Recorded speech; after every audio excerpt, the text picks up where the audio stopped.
Hello student, आप सभी को अपने चैनल एग्जाम प्री में स्वागत है। तो चलिए, आज जो हम सब देख रहे थे संसाधन में, इसका जो खंड आ चुके हैं खा, ठीक है। खंड खा में हम लोग को पढ़ना है जल संसाधन। इससे पहले कि आपको बता दें, अगर वीडियो को पहली बार देख रहे हैं, अगर और वीडियो नहीं देखे हैं तो इसका जो प्लेलिस्ट में क्लास 10th का भूगोल जो है, आपको वहाँ पर नोट्स वीडियो मिल जाएगा, ठीक है। और वहाँ पर जाके आप देख सकते हैं पूरा कंप्लीट भूगोल, ठीक है, पूरा कंप्लीट ज्योग्राफी। ओके, तो आपको अच्छे से बारीकी से नोट्स जो है क्लास में पढ़ाए जाते हैं इजी लैंग्वेज में, उसी का वीडियो आपको प्रोवाइड किया जा रहा है, ठीक है। और आपको आराम जितना हो सके आपको इसे गहराई से हो सके कॉपी में लिख के याद करिएगा, ठीक है। और अगर लिखा जाएगा नोट्स, ठीक है, तो हमें ज़रूर व्हाट्सएप कर सकते हैं, ठीक है। अगर नोट्स लेना है तो हमें ज़रूर व्हाट्सएप कर सकते हैं। ओके, तो चलिए हम वीडियो को स्टार्ट कर देते हैं। जल संसाधन आपके सिलेबस जितना भी पढ़ने का होगा क्लास 10th में, आपको total A to Z syllabus पढ़ाया जाएगा, ठीक है। ऐसा नहीं कि आपको 2 वीडियो 4 वीडियो दे दिए हैं, आधा पढ़ा छोड़ दिए, ऐसे नहीं होगा, ठीक है। आपको जो भी एग्जाम प्री पर दिया जाता है, आपको कंटेंट पूरा रियली दिया जाता है, जेन्युइन दिया जाता है। उसके बाद आपको ईजी लैंग्वेज में दिया जाता है। जो आपको हम जो क्लास में पढ़ाते हैं वही आपको यूट्यूब पर एग्जाम प्री पर दिया जाता है, ठीक है। तो आपको टेंशन करने के लिए कोई बात नहीं है, ठीक है। आप यहाँ से भी अपने एग्जाम की 4 चंद लगा सकते हैं, ठीक है। 400 नंबर प्लस नंबर ला सकते हैं, ठीक है। इसलिए आपको ध्यान से सुनना है और बारीकी से इसको फॉलो करना है, ठीक है। तो चलिए हम स्टार्ट कर देते हैं जल संसाधन। ओके, आपका समय नहीं लेंगे, ठीक है। आपको रेगुलर वीडियो जा रहा है और रेगुलर देखिएगा, ठीक है।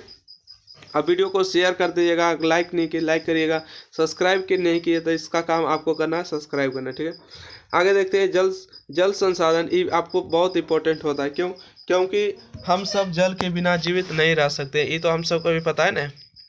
तो जल ही जीवन है। तो ये जल जो है कहाँ कहाँ पाया जाता है, जल कितनी जगह पर पा सकते हैं, तो वो बात करते हैं। पहला होता है भूपृष्ठीय जल, ठीक है। भूपृष्ठीय जल, भूपृष्ठीय मतलब समझ रहे, भू मतलब भूमि, पृष्ठीय मतलब सतह होता है, ठीक है। और जल में जल, तब भूमि के जो सतह पर पाए जाते हैं जल, उसको कहते हैं भूपृष्ठीय जल, ठीक है। आपको पहला याद हो गया, ठीक है। भू मतलब भूमि, पृष्ठीय मतलब सतह, ठीक है। किसी का देखिए ये पृष्ठ है, तो पृष्ठ यहाँ पर होगा, ठीक है। तब भू का मतलब भूमि, पृष्ठीय मतलब सतह, ठीक है। तब भूमि के सतह पर पाए जाने वाले जल को भूपृष्ठीय जल कहते हैं। अगला आता है भूमिगत जल, ठीक है। अच्छा, भूपृष्ठीय जल, भूमि के सतह पर पाए जाने वाले जल को भूपृष्ठीय जल कहते हैं। इसका एग्जाम्पल कैसे होगा, तब देखिए, जैसे कि आप गड्ढा उढ़ा छोटा उठा देखते हैं ना, तो ऐसे वैसे, तो यहाँ पर जो पानी होता है उसको क्या कहते हैं, भूपृष्ठीय जल। जैसे इस सतह है तो इस पर पानी रहेगा तो क्या कहेंगे, भूपृष्ठीय जल। भूमि के जो ऊपर पाए जाते हैं ना, आप हाथ से निकाल सकते हैं। और भूमिगत जल समझ रहे कि जो भूमि के अंदर पाए जाते हैं जल, उसी को कहते हैं भूमिगत जल, ठीक है। भूमि के अंदर पाए जाने वाले जल को भूमिगत जल कहते हैं। ओके, जैसे आप समझिए कुआं, कुआं के अंदर भूमि जल होता है। अब जैसे पानी समझिए, अति चापाकल, चापाकल के अंदर पानी होता है। समरसेबुल बहुत अंदर होता है, उसके अंदर पानी होता है, भूमिगत जल होता है, ठीक है। आइए वायुमंडलीय जल, तो वायुमंडल में पाए जाने वाले जल को वायुमंडलीय जल कहते हैं, ठीक है। वायुमंडल होते हैं, वो क्षोभ मंडल होते हैं, यानी कि ओजोन मंडल होते हैं, संताप मंडल होते हैं, ठीक है। तो इन सब में जो वायुमंडल में जो जल पाया जाता है उसको कहते हैं वायुमंडलीय जल, ठीक है। अच्छा, अगला टॉपिक आता है महासागरीय जल। महासागर में पाए जाने वाले जल को महासागरीय जल कहते हैं। ओके, महासागर में पाए जाने वाले जल को महासागरीय जल कहते हैं। जैसे हिंद महासागर, प्रशांत महासागर, अंटार्कटिका महासागर, है ना। इन सब में जो जल पाए जाते हैं उसको कहते हैं महासागरीय जल। अब बात करते हैं अगला, कि भारत के दक्षिणी स्रोत में जल की मात्रा अधिक होने के कारण इसे जल गोलार्ध कहते हैं, ठीक है। हम सबको पता होगा कि, ठीक है, कि 71% पर क्या है, जल है। पृथ्वी पृथ्वी का 71% क्या है, जल है, ठीक है। 71% जल है और 29% स्थल है, ठीक है। 29% क्या है, भूमि, 29% भूमि है। इतना पर ही हम सब बस रहे हैं, ठीक है। तो इतना तो पता होगा कि 71% तो जो है जल है और 29% भूमि है। इस बात को हमेशा याद रखिएगा। आइए, तो भारत के दक्षिणी स्रोत में जल की मात्रा अधिक होने के कारण इसे कौन गोलार्ध कहते हैं, तो जल गोलार्ध कहते हैं, ठीक है।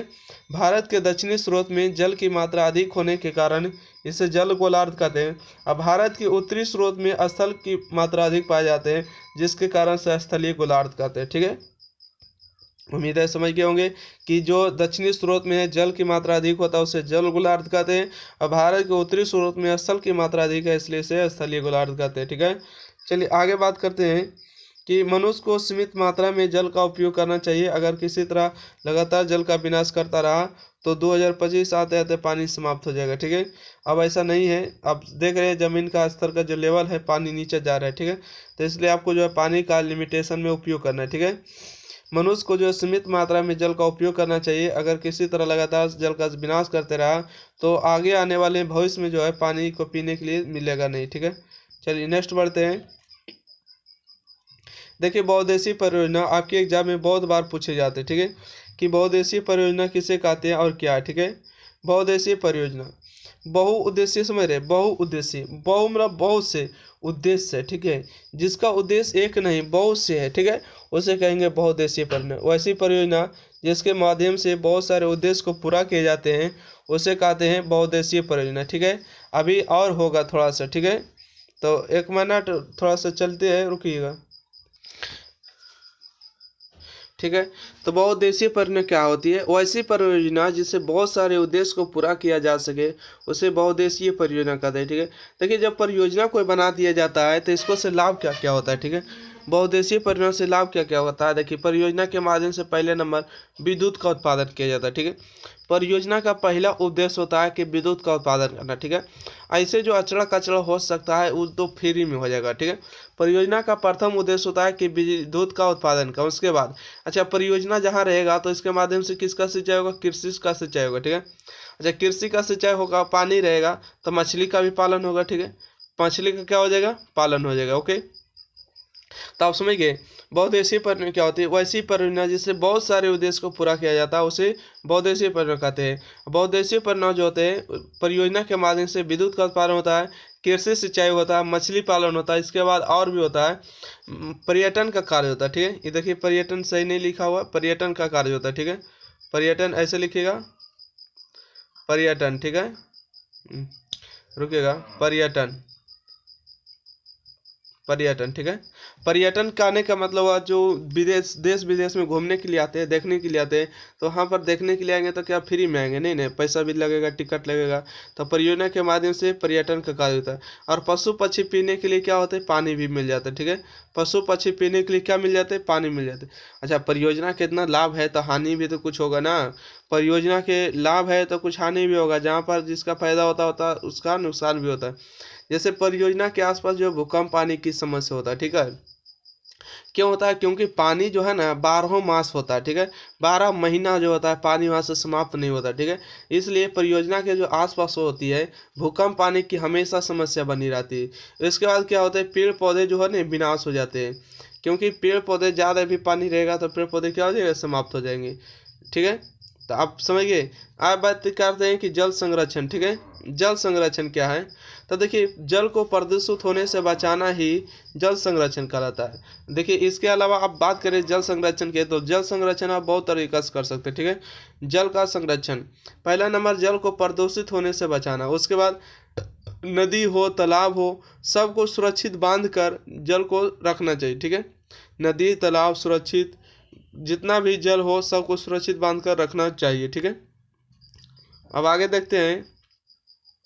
इसके अलावा बात करें, अगर कृषि आप करते हैं तो कृषि समय जो आर जो होता है जिसको मेड़ कहते हैं ना, जैसे ही पूरा देखिए खेत है। ठीक है, खेत का जो कोनिया अगर मान लेते हैं कि यहाँ पर, यहाँ से यहाँ की, यहाँ से यहाँ की। ठीक है, और यहाँ पर देखिए खुला खड़ी छोड़ दिए ना, तो इसको मेड़ कहते हैं। तो ये कोना मेड़ जो है ना हमेशा बांध कर करना चाहिए कृषि। ठीक है, कृषि करते समय मेड़ का निर्माण करना चाहिए, मतलब कि हमेशा बांध के करना चाहिए खेती। ठीक है, वर्षा जल को सुरक्षित स्थान पर रखना चाहिए। ठीक है, अगर कहीं वर्षा हो रहा है तो वर्षा जल को ऐसा नहीं बहा देना चाहिए। ठीक है, उसको सुरक्षित स्थान पर रखना है ताकि काम दे। पहाड़ी पर जो है सीढ़ी नुमा खेती करना चाहिए। ठीक है, जहाँ पर पहाड़ी एरिया होती है वहाँ पर जो है सीढ़ी दर सीढ़ी खेती करना चाहिए, होता भी है। ठीक है, आइए अगला है तकनीकी प्रक्रिया के अनुसार कृषि में सिंचाई करना चाहिए, जैसे लिफ्ट सिंचाई। देखिए, आप लोग कृत्रिम वर्षा का नाम सुने होंगे, नहीं तो समझिएगा कृत्रिम वर्षा क्या होता है। जैसे हेलीकॉप्टर आप देखे हैं ना, हेलीकॉप्टर। ठीक है, हेलीकॉप्टर क्या होते हैं कि हेलीकॉप्टर ऊपर से उड़ते रहते हैं ना, ऊपर से उड़ते रहते हैं, पानी नीचे में टपकते रहता है ना, तो उसको कहते हैं कृत्रिम वर्षा, या तो उसको कहते हैं लिफ्ट सिंचाई। ठीक है, ऊपर आपको हेलीकॉप्टर उड़ते रहेगा और नीचे पानी आपको गिरते रहेगा खेत में। ठीक है, तो उसको कहते हैं कृत्रिम सिंचाई। ओके, आगे बात करें कि जल संग्रह एवं उसका पुनःचक्रण, ठीक है। वर्षा जल का संग्रह एवं पुनःचक्रण, देखिए अगर वर्षा जल का क्या करिएगा, संग्रह करिएगा, तो उसका पुनःचक्रण होगा, मतलब फिर से आपको पानी देखने को मिलेगा। जैसे बात करें कि वर्षा छत के वर्षा जल को सुरक्षित गड्ढा बनाकर रखना चाहिए, ठीक है। जैसे छत के जितना भी वर्षा जल होता है सबको एक क्या करना चाहिए, गड्ढा बनाकर रखना चाहिए। अब वर्षा जल को जो सुरक्षित नदी हो, तालाब हो, सब इस सब में बना कर रखना चाहिए, ठीक है। वर्षा जल को जो है सुरक्षित नदी तालाब बनाकर रखना चाहिए। खेतों में जो है सुरक्षित मेड़ बनाकर रखना चाहिए, ठीक है। खेतों में सुरक्षित मेड़ बनाकर रखना चाहिए, ठीक है।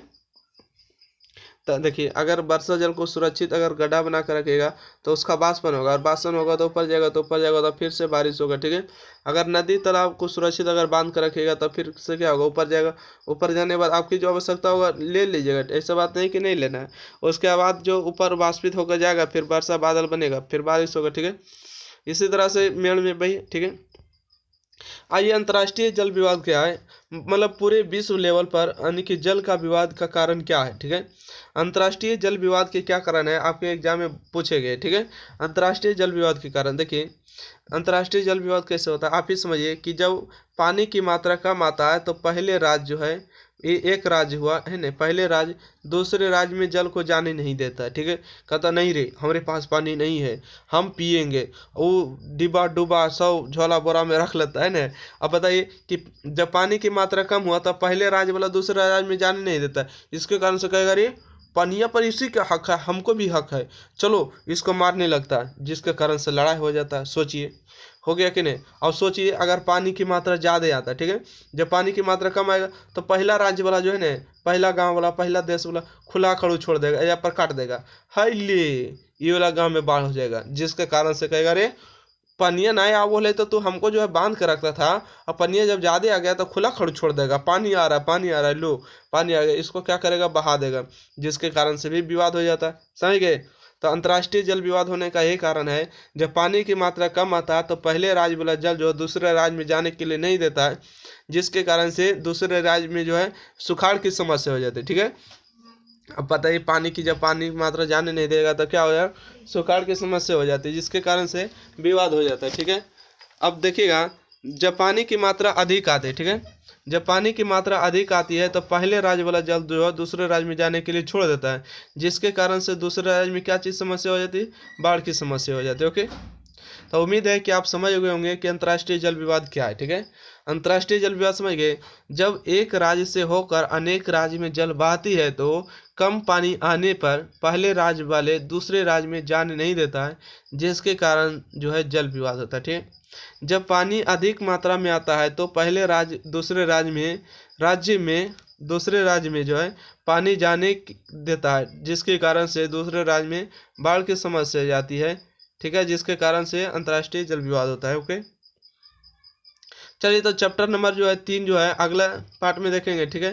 तो वीडियो अच्छा लगे लाइक शेयर चैनल को सब्सक्राइब करिएगा, वीडियो को ज़्यादा से ज़्यादा शेयर करिएगा अपने दोस्तों के पास। एग्जाम फ्री को अपने ही परिवार है सबको जोड़ लेना है, ठीक है। और इस पर जो है फ्री कंटेंट मिल रहा है, ठीक है, कोई पैसा नहीं, एक भी पैसा नहीं, 0 रुपया में, ठीक है, गरीब दुखिया सब इस पर पढ़ सकता है, ठीक है। तो थैंक यू, ज़्यादा से ज़्यादा लाइक शेयर करिए, ठीक है। 0 रुपया कॉस्टिंग में सब आपको फ्री प्रोवाइड है, ठीक है। इतना अच्छे से कंटेंट के साथ आपको इतना अच्छे समझा रहे हैं, जिस तरह से क्लास में समझाते हैं उसे बेहतरीन आपको बैठ के आपको यहाँ पर समझाते हैं, ठीक है, ताकि यहाँ पर कोई हल्ला उल्ला नहीं करता है ना, वहाँ पर हल्ला भी होता है। तो आपको समझिए और यहाँ पर पढ़िए, ठीक है। जो आपको ऑनलाइन का जो शिक्षा का माध्यम है इसे आप लाभ उठाइए, ठीक है। ऐसा नहीं कि ऑनलाइन शिक्षित होने के कारण आप मोबाइल में वीडियो ही केवल देखते रहिए, वीडियो देखिए फिल्म देखिए, परंतु पढ़ाई भी करिए, ठीक है। तो आप लोग समझदार है, समझ गए होंगे, आपको ज़्यादा बताने की ज़रूरत नहीं है। तो अगली वीडियो में मिलते हैं, जब तक के लिए थैंक्स, अपना ख्याल रखिएगा।